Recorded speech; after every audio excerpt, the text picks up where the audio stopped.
Bonjour à toutes et à tous, je suis ravie de vous accueillir sur la chaîne YouTube En mode naturaux. Je suis Maude Gabrielle, naturopathe formée en phytothérapie et micronutrition. Aujourd'hui, je vais vraiment vous proposer une nouvelle vidéo qui me tient vraiment à cœur. Donc, on va parler de la santé et de l'alimentation au naturel de nos animaux. Et justement, j'ai invité un expert du sujet. Bonjour Fabrice Olivo. Bonjour Maude. Merci d'avoir accepté mon invitation. Ben, merci à vous. C'est vraiment un plaisir très vraiment partagé.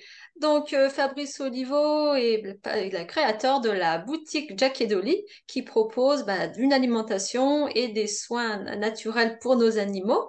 Et puis, je suis cliente fidèle depuis des années et c'est vrai que en tant que naturo, je reçois des personnes et j'informe d'ailleurs sur les sujets de la santé naturelle, mais pour moi, il me paraît inconcevable de ne pas prêter autant d'attention pour l'alimentation et toute la santé de nos animaux. Et donc, c'est pour ça que je souhaite faire profiter des bons conseils de Fabrice au plus grand nombre.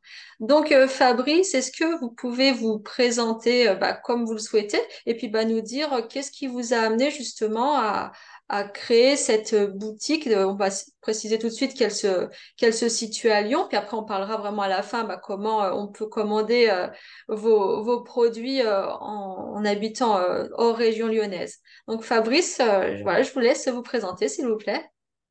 Alors oui, donc moi ça fait 10 ans que je suis dans l'alimentation chien-chat.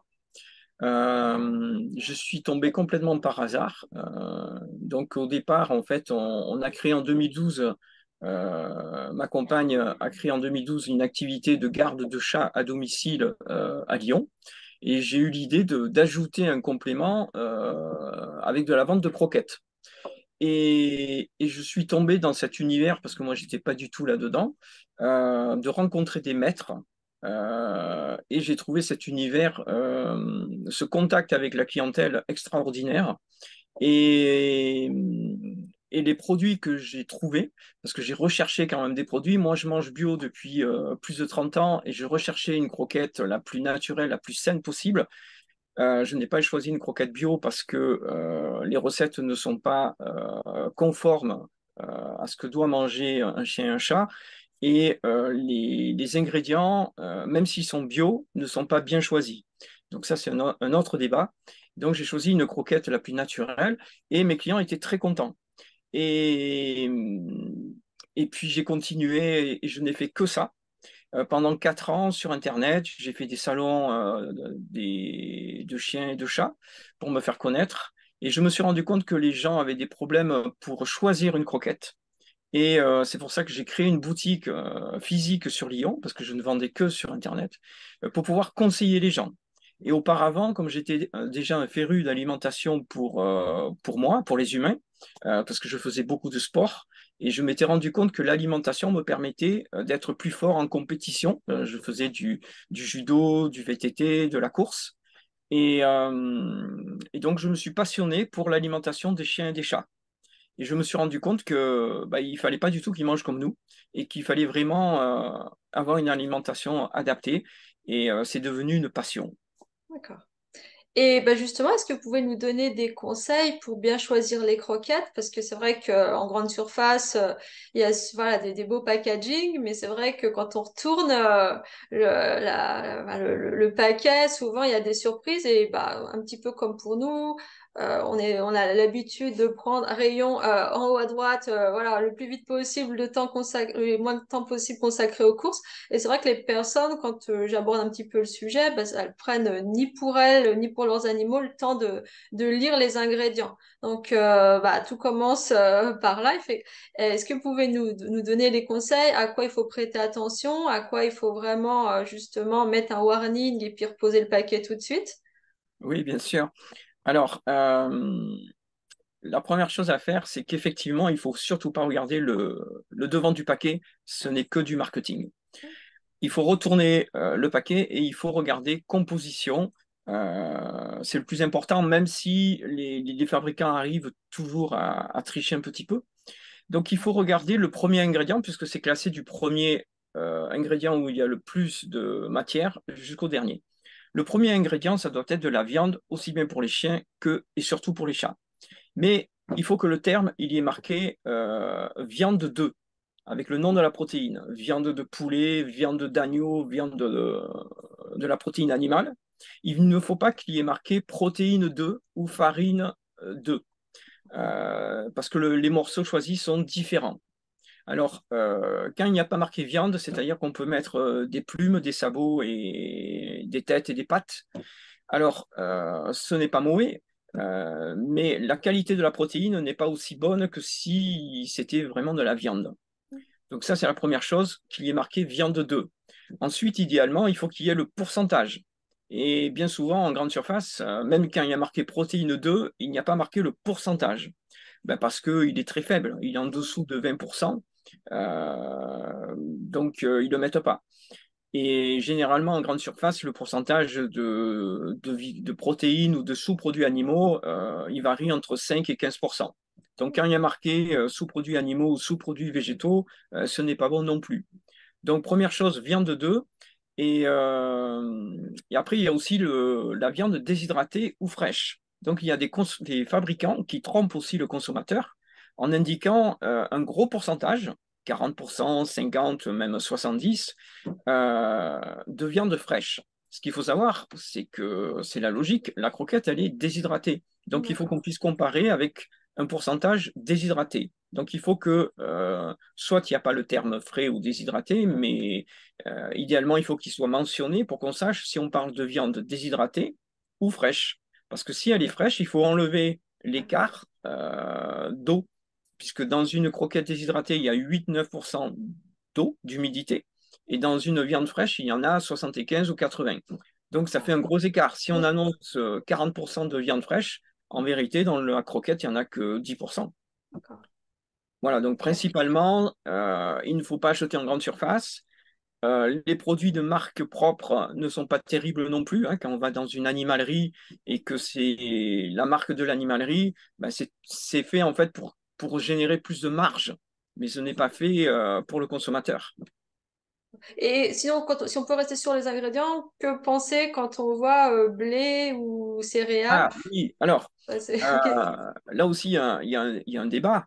Euh, Effectivement, il y a des grandes marques, de très grandes marques comme Royal Canin et Proplan, qui ont abusé pendant des décennies à bourrer de céréales les croquettes.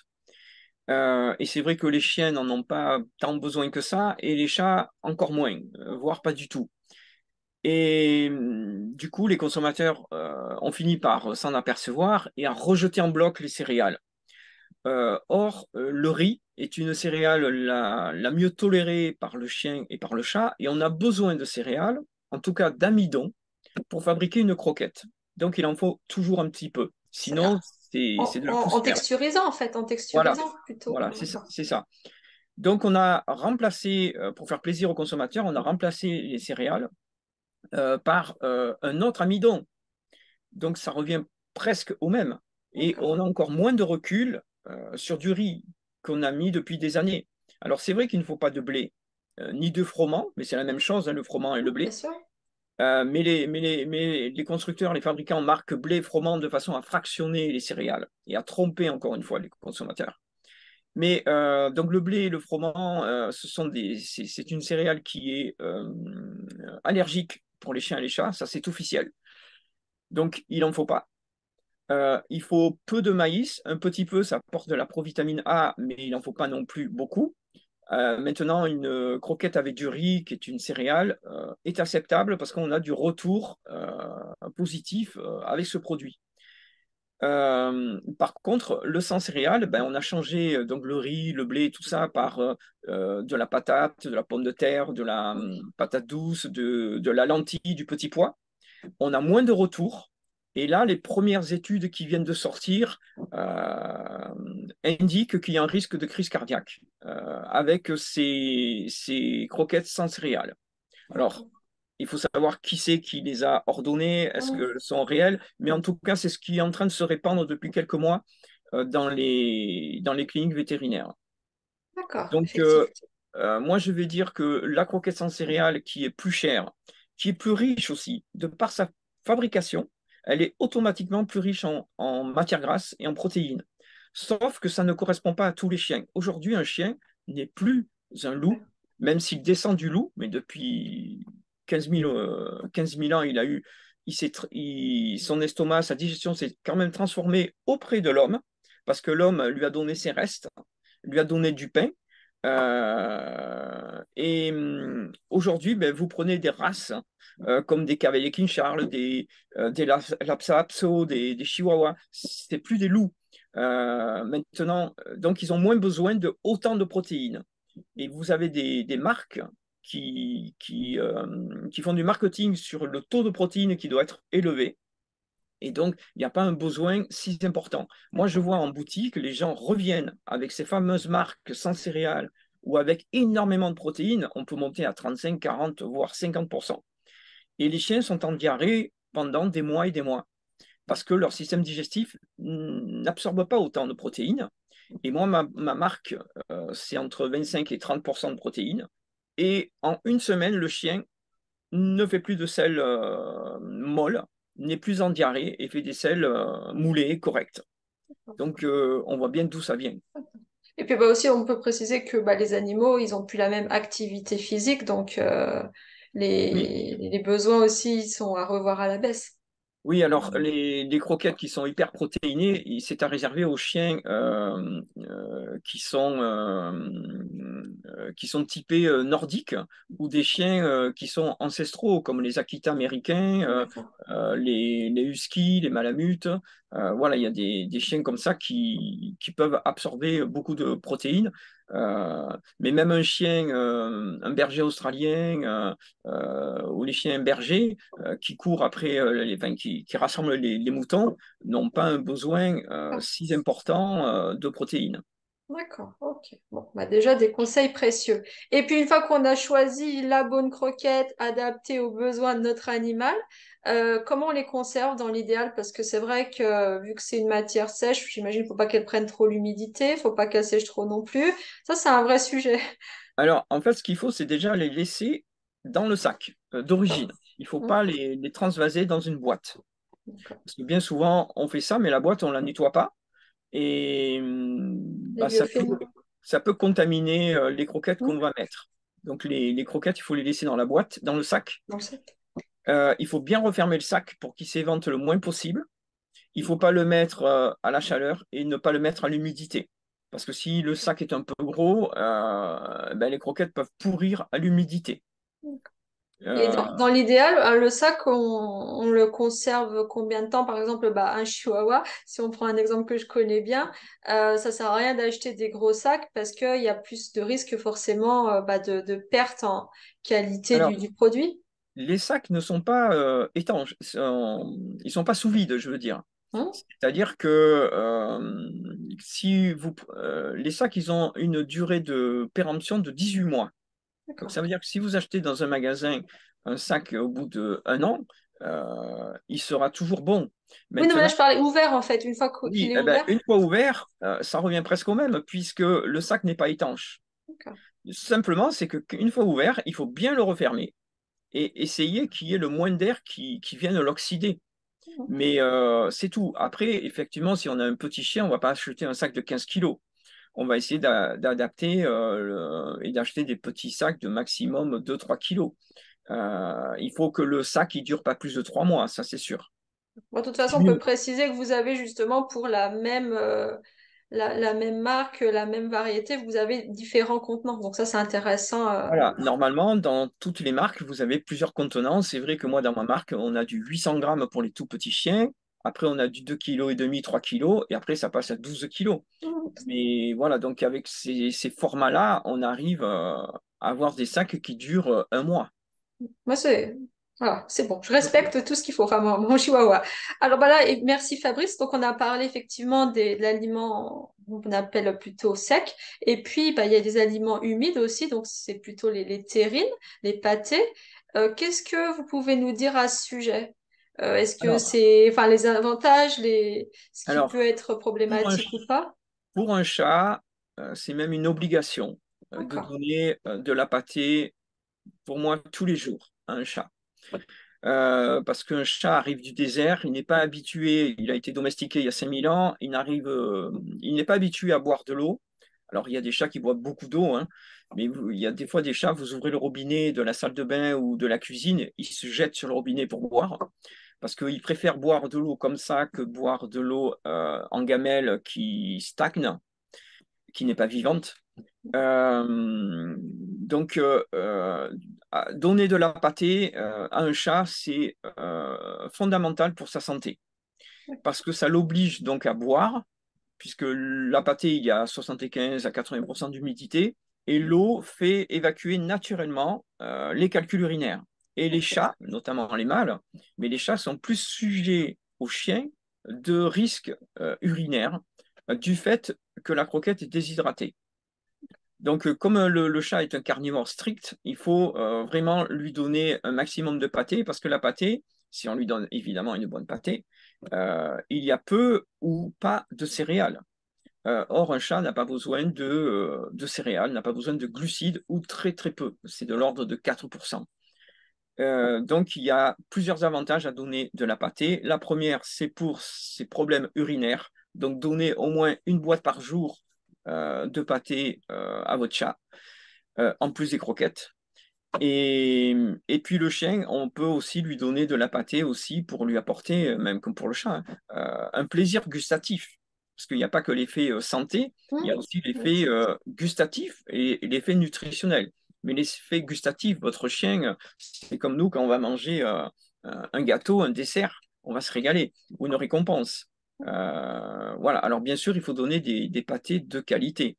Et ce n'est pas dans un supermarché qu'on va les trouver parce qu'ils sont là pas pour nos beaux yeux ou ceux de nos animaux, ils sont là pour gagner de l'argent et leurs actionnaires. Du coup, les pâtés, bah, ça va être comme les croquettes, ça va être simplement de la céréale en premier et très peu de viande et bien souvent des sous-produits animaux et sous-produits végétaux. D'accord, donc là encore, on regarde bien les étiquettes. Et puis pour le chat, donc c'est 50% pâté, 50% croquettes. Et pour le chien, c'est un peu différent, c'est plutôt 80 croquettes et 20% pâté, dites-nous. Oui, oui, oui. Alors, c'est vrai qu'il y a beaucoup de gens qui utilisent la pâtée pour les chiens pour mélanger avec les croquettes pour donner de l'appétence, plus Hmm. d'appétence, pour que les chiens mangent mieux. Alors, c'est vrai que pour les chats, ben oui, il faut donner un maximum de pâtée. Et pour les chiens, ça va être. De toute façon, la pâtée n'est pas un complément complet, n'est pas D'accord. un aliment complet. Elle est Ok. complémentaire, aussi bien pour le chien que pour le chat. Donc pour le chien, on peut en donner tous les jours pour lui faire plaisir aussi, hein. Puis D'accord. on va l'adapter à son chien et on va en donner un petit peu aussi au chien. On peut donner entre 100 et 200 grammes par jour pour un gros chien de 30 kilos. Et D'accord. un petit chien, on peut en donner. Et moi, j'ai connu des gens qui donnaient des chiens de 10 kilos, ils allaient y donner 30 grammes de pâté par repas. D'accord. C'est Ouais. vraiment juste pour donner de l'appétence en plus. Et justement, bah, ça fait penser à le nombre de repas parce qu'il y a des personnes qui donnent un repas, il y en a d'autres qui en donnent plusieurs. Qu'est-ce que vous conseillez? Ouais, la norme, c'est pour un chien, c'est de donner 2 repas.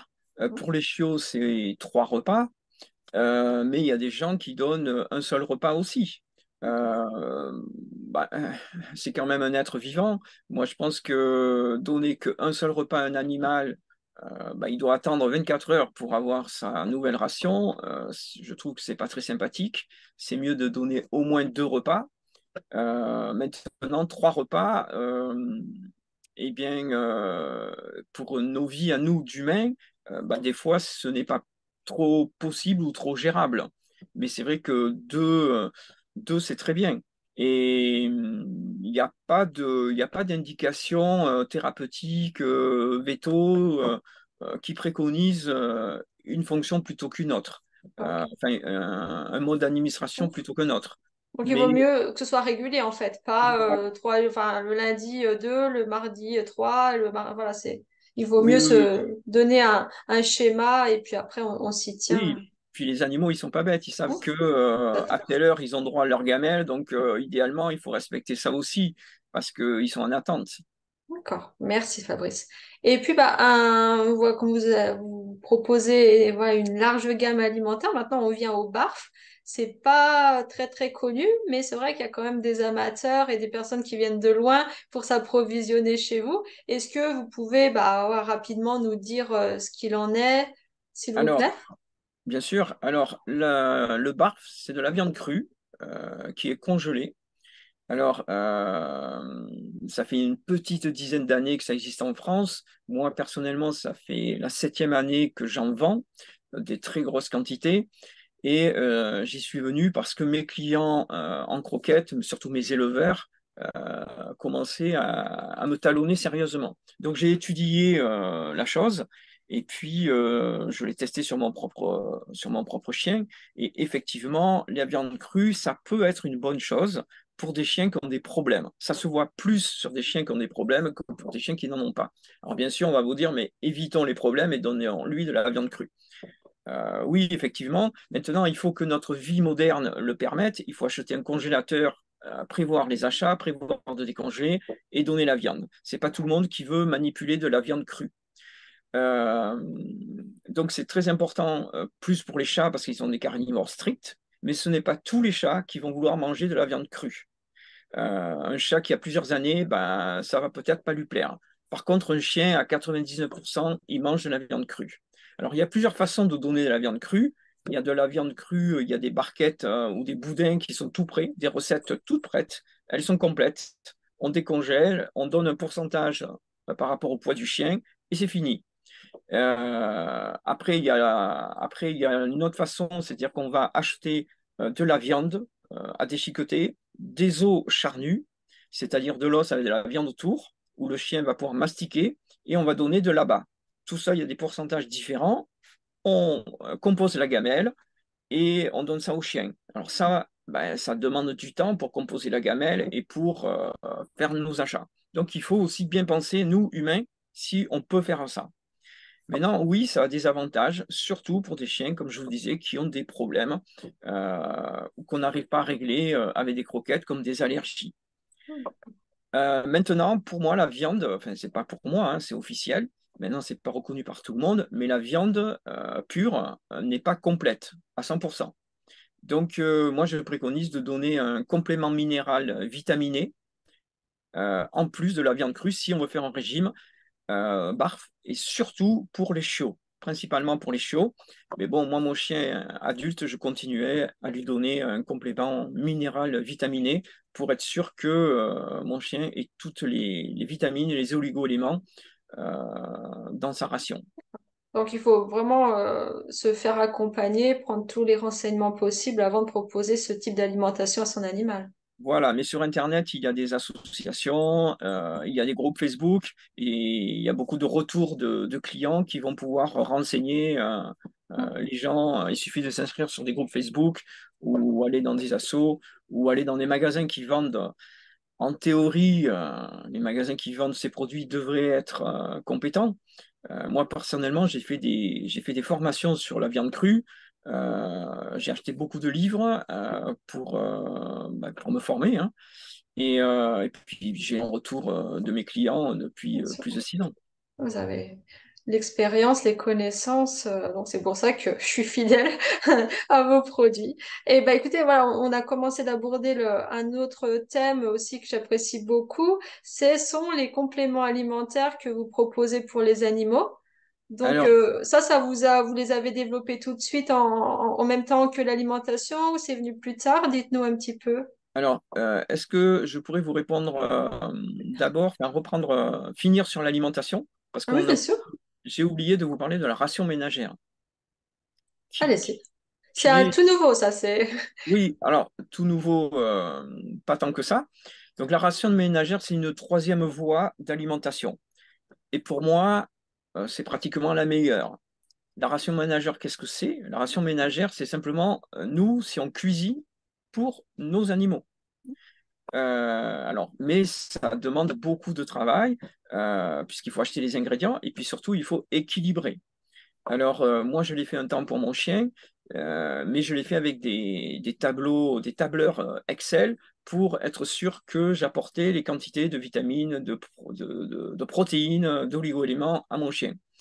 Donc mon chien se régalait, mais je cuisinais pour moi. Pour mon chien, ça prend beaucoup de temps. Donc il y a des rations ménagères qui ont explosé depuis 2, 3 ans en France et on en trouve sur Internet ou dans les magasins. Et je cherchais donc un fournisseur de rations ménagères. Il y en a beaucoup.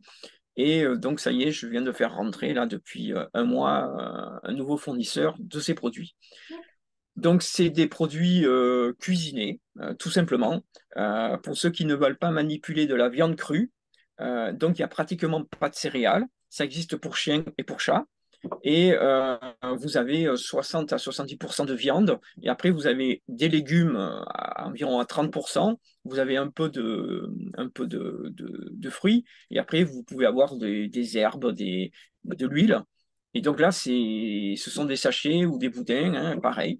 Vous ouvrez, vous donnez la quantité par rapport enfin, un pourcentage par rapport au poids de votre animal. Et votre animal se régale. Donc là, vous avez moins de problèmes de calcul urinaire parce que c'est déjà déshydraté. Donc il y a un apport, c'est déjà frais, je veux dire. Bah oui, Voilà, c'est déjà frais. Donc il y a pas un apport d'eau, il y a déjà un apport d'eau supplémentaire compris dedans. Et le chien et le chat se régalent. Et vous pouvez varier parce qu'il y a plusieurs recettes. d'accord. Donc voilà, ça c'est une troisième voie. Vous pouvez la faire vous-même en allant chez le boucher, en supermarché, et puis vous composez votre ration. Mais pour l'équilibrer, c'est vrai qu'il faut faire attention, hein. Il faut rajouter de l'huile, il faut rajouter des compléments, donc il faut faire attention. Mais sinon, ça existe aussi tout près. Bah justement, là, après on va terminer ce sujet-là, mais c'est vrai que les personnes qui donnent un petit peu de leur assiette en complément de la Alors, ration de l'animal, ça, ça qu'est-ce c'est qu'on... différent. Ça Oui, c'est oui, bien sûr, différent. mais justement, qu'est-ce que vous Alors, en ça pensez? s'appelle les restes de table. Hmm. Mais ces restes de table, quels sont-ils? Est-ce que ce sont la grand-mère qui va donner un bout de pain ou un morceau de fromage qui lui reste, une croûte, ou un enfant qui va donner un bonbon parce qu'il en mange un ou une glace? Ça, non. Ça, il faut pas. Maintenant, si vous mangez des maquereaux ou une sardine et que vous en donnez un peu à votre chat, ou si vous faites un filet de poulet, vous pouvez en donner à votre animal. Ou si vous faites cuire des légumes, le chat, il va manger des courgettes, il va aimer. Ça, vous pouvez. Mais il ne faut pas donner de cochonneries, il ne faut pas donner du pain, des brioches, des croissants à un chien ou un chat. Donc ça, non. Évidemment, non. Et si on Oui, donne... mais c'est intéressant de le rappeler parce que souvent, c'est un petit peu de l'anthropomorphisme. Nous, on se régale et puis il y a des personnes qui ont tendance à se dire, ah, ben, je vais en faire profiter mon animal parce que c'est bon à mon palais, quoi. Ah, mais c'est sûr que surtout les chiens vont réclamer. Ils vont réclamer à manger une brioche ou un croissant. Ben, Et ils s'ils vont savent qu'ils auront, forcément, comme vous disiez, ils sont pas bêtes et s'ils ont eu une fois, voilà, voilà. Et ils vont se régaler. Mais pour leur santé, c'est pas bon. Après, les chats, ils vont venir voir ce qu'on mange, ou ils vont venir nous voler ce qu'on mange, plus pour savoir ce qu'on mange, plus que pour les manger eux.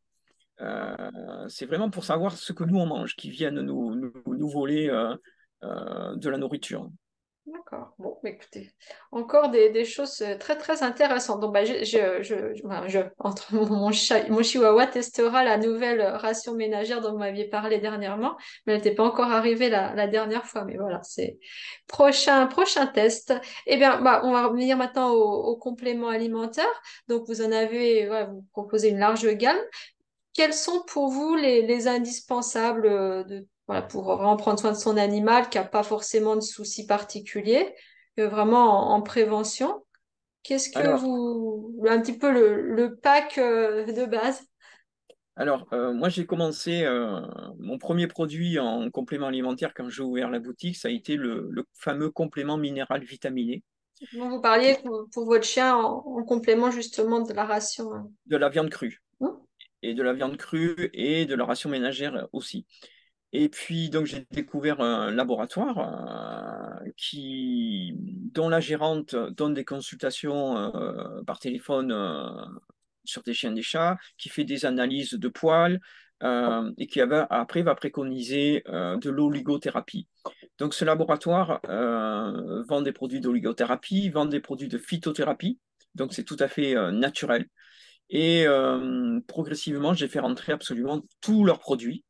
Donc notamment, il fabrique un produit anti-stress à base de plantes et à l'intérieur, il y a également le remède du Dr Bach, les fameuses fleurs de Bach. Mais il n'y a pas que ça, puisqu'il y a 4 plantes supplémentaires et ça permet de déstresser, d'apaiser un chien ou un chat dans toutes les situations qui pourraient le perturber. Après, on a un produit sur les démangeaisons, parce qu'il y a beaucoup de chats ou de chiens qui ont des démangeaisons. Et sinon, au niveau de conseiller un produit pour prévenir une bonne santé, alors il y a un produit qui est à base d'oligothérapie. En plus, il est bio. Alors tous les produits là ne sont pas bio, mais celui-là, il est bio. Ça s'appelle AND, des initiales. Donc c'est un produit qui est dynamisé. Il y a 3 petits flacons dans la boîte. Ça coûte moins de 30 euros.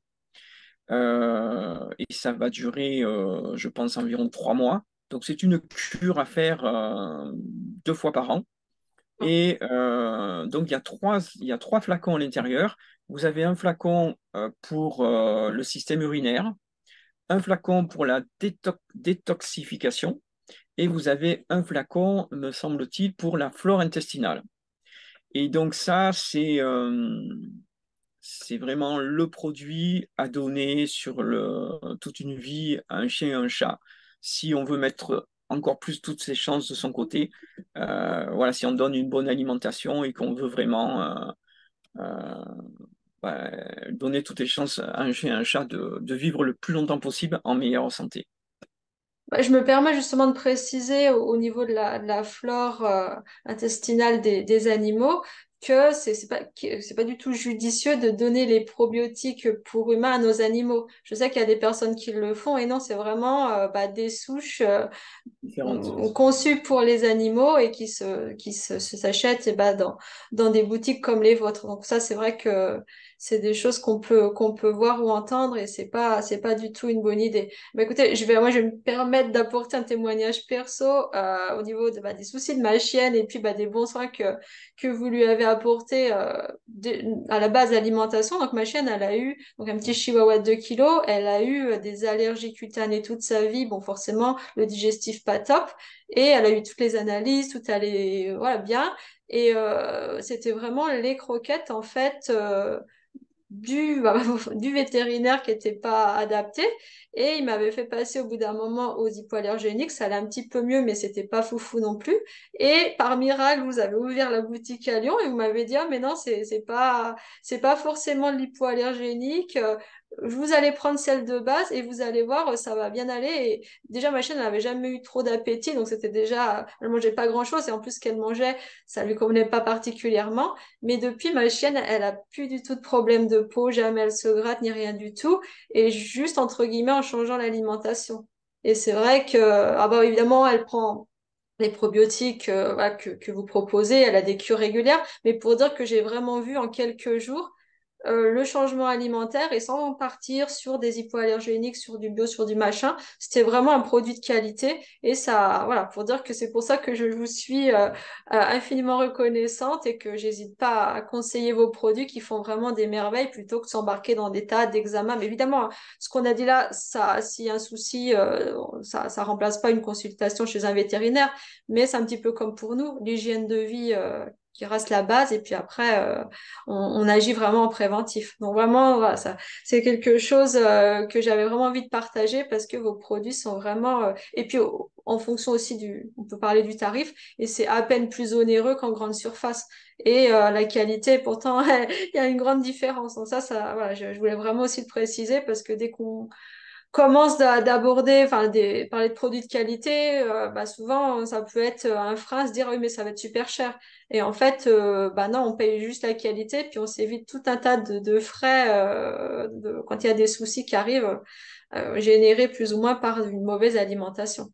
Donc ça, c'est... Oui, alors merci pour ce témoignage. Et très honnêtement, très sincèrement, au bout de 10 ans que je suis toujours dans cette marque, j'ai tous les jours des retours de ce genre-là, parce que j'ai beaucoup de clients qui arrivent avec des problèmes avec leurs chiens.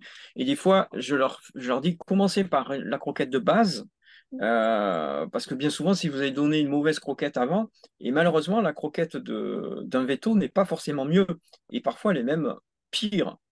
Et alors les vétos, quand ils ont fait leurs études, ils n'ont pas eu énormément d'heures de nutrition pour les chiens et les chats. Ils ont eu un cursus de 20 heures en 5 ans d'études et plus. Et s'ils ne se sont pas spécialisés en nutrition, eh ben, ils n'en savent pas énormément. Donc, qu'est-ce C'est qu'ils comme les font? médecins, c'est comme les médecins. Ils sont spécialisés pour les maladies, donc vraiment très précieux. Voilà. Mais c'est vrai qu'en nutrition, bah, Et, c'est Et donc, ces vétos doivent s'occuper des chiens, des chats, mais aussi des souris, enfin, des tortues, des des vaches, lacs. de tous les animaux, des chevaux. Donc, ils ne peuvent pas savoir tout sur tous les animaux. Donc, il y a des commerciaux qui viennent leur rendre visite. Et ben, ce sont les plus grosses sociétés hein, qui viennent leur rendre visite et qui leur disent, ben voilà, tenez, vendez ces croquettes, vous n'aurez pas de problème, c'est du complet, allez-y. Donc, ils leur offrent des armoires, des meubles, ils leur font des prix parfois, au moins à l'ouverture, ou alors quand ils sont en école vétérinaire, ils leur font des cadeaux pour les fidéliser. Mais du coup, le veto n'a pas de temps à perdre ou à se soucier. Et le produit qu'il va vendre, il est effectivement complet, mais malheureusement, il n'est pas terrible parce que ces gens, ils ont besoin de se rembourser. Donc, ils font un produit qui leur coûte pas cher, ils le vendent cher et pour gagner beaucoup d'argent. Mais c'est pas un bon produit. Alors, ils ont essayé de s'améliorer avec ce problème de trop de céréales. Donc, ils ont fait des croquettes sans céréales, mais, euh, mais ils mettent toujours pas la qualité de la viande qu'il faudrait. Donc, raison de plus voilà, de se soucier de nos animaux comme on se soucie de nous-mêmes. Tout à fait. Voilà. Bon, alors donc, bah, vraiment merci pour ces précieuses informations. Donc maintenant, pour vraiment faire une synthèse, quels sont pour vous les trois conseils de base pour tout propriétaire d'animal? Alors déjà, l'alimentation ne suffit pas. Alors bien sûr, il faut faire attention à son alimentation, il faut choisir son alimentation. Si on achète un chien chez un éleveur, ben, il ne faut pas suivre forcément l'alimentation de l'éleveur parce que l'éleveur, des fois, il a un partenariat avec une marque de croquettes. Et si la marque de croquettes, elle n'est pas terrible, ben, il ne faut pas la continuer. Donc, vérifier ce qu'elle vaut, cette marque de croquettes, en termes de qualité. Et après, donc, selon vos moyens, votre temps, choisissez une bonne alimentation, que ce soit de la croquette, donnez de la pâtée surtout pour les chats. Et si D'accord. vous pouvez faire de la ration ménagère ou de la viande crue, bah, mettez-vous-y. Mais après, il n'y a pas que ça. Il faut que le chien, ben, vous vous en occupiez. Il faut sortir votre chien plusieurs fois par jour. Il y a des races qui demandent plus d'attention que d'autres. Des bergers australiens, il y a des chiens, les chiens bergers ont besoin de sortir, ont besoin de gambader. Donc il y a des chiens qui ont besoin de plusieurs heures par jour de sortie. Maintenant, si vous ne pouvez pas, il faut prendre un petit chien de compagnie pour le sortir que deux, trois fois par jour. Mais il faut quand même sortir un chien au moins 1 heure, voire plus par jour. Et après, il faut lui donner de l'amour parce que lui, il vous en donne de façon indéfinie. Donc, il faut vraiment s'occuper, il faut que le chien et le chat ne soient pas stressés. Pour un chat, idéalement, il faut lui apporter une fontaine à eau. Il faut lui apporter un arbre à chat, il faut lui apporter des jouets, un griffoir. Il faut s'amuser avec lui. C'est comme le chien, hein, il faut aussi s'amuser avec lui, hein. La fameuse envoyer la babale, hein, il rapporte la babale. Mais voilà, il faut communiquer avec son chien parce que le chien ou le chat, même s'il ne comprend pas le langage français, à travers les intonations, il va comprendre ce qu'on lui dit. Donc voilà, il y a un chien et un chat, il faut qu'il soit bien dans sa tête. Un chien il a des besoins de mastication, donc il faut lui donner des choses à mastiquer, des jouets. mais aussi des trucs à mordiller. Sinon, il va mordiller de partout. Et si vous ne savez pas éduquer un chien, ben, il faut faire l'appel d'un éducateur canin, voire d'un éducateur félin. Ça existe aussi. Voilà, il faut penser vraiment comme un enfant, quoi, hein. Sur le long terme, en fait, c'est pas juste ah Voilà. bah, je prends un animal et puis Ah oui, ça je implique, découvre. Non, on se renseigne avant, en fait. voilà, ça implique beaucoup de choses, d'avoir un animal, s'occuper de sa santé, d'être attentif. Alors, il faut surveiller comment il mange et il faut surveiller comment il digère, c'est-à-dire vérifier ses crottes. Est-ce que ses crottes sont en diarrhée? Est-ce qu'elles sont trop fermes? Parce que c'est pareil, si le chien est constipé, moi j'ai eu un cas d'une cliente où le chien était constipé, il n'arrivait plus à faire ses besoins et ses selles restaient sont devenues de la pierre dans son estomac. Il a fallu l'opérer pour tout enlever. Donc, le chien a été sauvé, mais ça aurait pu être plus grave. Voilà, donc il faut vraiment être attentif parce qu'un chien ne va pas se plaindre, un chien ne va pas dire qu'il est malade. Donc il faut être attentif à son énergie, à sa digestion, à son appétit. Voilà, il faut vraiment faire très attention à son chien Ah, et à son merci chat. beaucoup. Oui, à son chat aussi. Merci beaucoup, Fabrice. Et puis, bah, c'est vrai que pour les personnes qui veulent plus d'informations sur votre actualité, je mettrai tous les liens parce que vous organisez bah, aussi des lives, vous partagez des infos sur les réseaux, sur votre chaîne YouTube. Donc, je pense que c'est vraiment intéressant et puis ça mérite d'être partagé parce que, comme vous dites, effectivement, si on prête attention, on porte d'intérêt pour une alimentation qui demande un peu de préparation, de connaissances, ben, il faut vraiment voilà, avoir les éléments nécessaires et puis être, comme vous disiez, peut-être faire partie d'un groupe pour échanger avec les personnes qui se lancent aussi ou qui ont plus d'expérience. Donc c'est pour Voilà. ça que c'est vraiment vous donner énormément d'informations avec votre générosité. Et puis bah, là, vous nous avez donné très très envie. Enfin, en tout cas, moi, je suis déjà bien convaincue. Mais pour les personnes qui souhaitent acheter vos produits, vous êtes sur Lyon, mais les personnes qui sont Alors, hors de Euh, Lyon, pour les personnes qui ne sont pas de Lyon, elles me contactent. Moi, la marque que je vends, je n'ai pas le droit de la vendre au-delà de Lyon parce qu'il y a une exclusivité nationale. Moi, j'ai une exclusivité uniquement sur Lyon et sa métropole. Maintenant, je peux indiquer comment la commander par ailleurs. Pour les autres produits, je peux les expédier. Maintenant, pour de la viande crue, je ne l'expédie pas, bien sûr. ni la ration ménagère, mais vous pouvez en avoir dans votre région des magasins ou des revendeurs. Alors c'est vrai que moi je fais venir des gens de très loin parce que je fais beaucoup de produits, je suis assez complet. Donc il y a des gens qui font 2 heures de route pour venir dans ma boutique, qui arrivent d'Annecy, de Savoie, du 38, du 42, du 43. Mais normalement, dans toutes les régions, il doit y avoir des animaleries qui font ces produits. Maintenant, vous pouvez m'envoyer un email, un messenger ou m'appeler, puis je vous donnerai des conseils, je vous dirai comment faire. D'accord. Bah, écoutez, merci beaucoup, Fabrice, pour votre disponibilité et votre générosité. Donc, je mettrai dans les commentaires, évidemment, tous les liens pour vous contacter. Et puis, bah, si on doit faire une grosse commande, j'imagine que c'est mieux enfin, un gros achat, c'est mieux de vous passer commande à l'avance, j'imagine. Oui, oui, parce que Ouais, la boutique est petite petite, boutique. les congélateurs, j'en ai une dizaine, mais ils sont pas extensibles, et j'ai Oui, non, plusieurs mais je produits. précise parce que c'est vrai que c'est pas toujours le cas. Des personnes, elles viennent faire le plein, mais elles vont pas forcément penser que derrière, il y a de la logistique, il faut remplir et voilà. Donc, c'est pour Voilà, ça que on a des arrivages toutes les semaines de façon régulière, mais voilà, mais on arrive à s'arranger avec les clients et voilà, il n'y a pas de problème. Donc merci beaucoup pour votre invitation et puis ce merci moment de partage. Fabrice. Oui, bah vraiment là, je suis vraiment ravie parce que ça faisait très très longtemps que je souhaitais mettre en lumière votre générosité, votre expérience, vos compétences et puis c'est chose faite. Donc vraiment un grand merci à vous, Fabrice. Je vous en prie, merci à vous. À Merci. bientôt. Eh bien, merci à vous d'avoir suivi cette vidéo et n'hésitez pas à poser vos questions dans les commentaires, on vous répondra avec grand plaisir. Merci. Au revoir. Au revoir, Fabrice. Au revoir, Maud.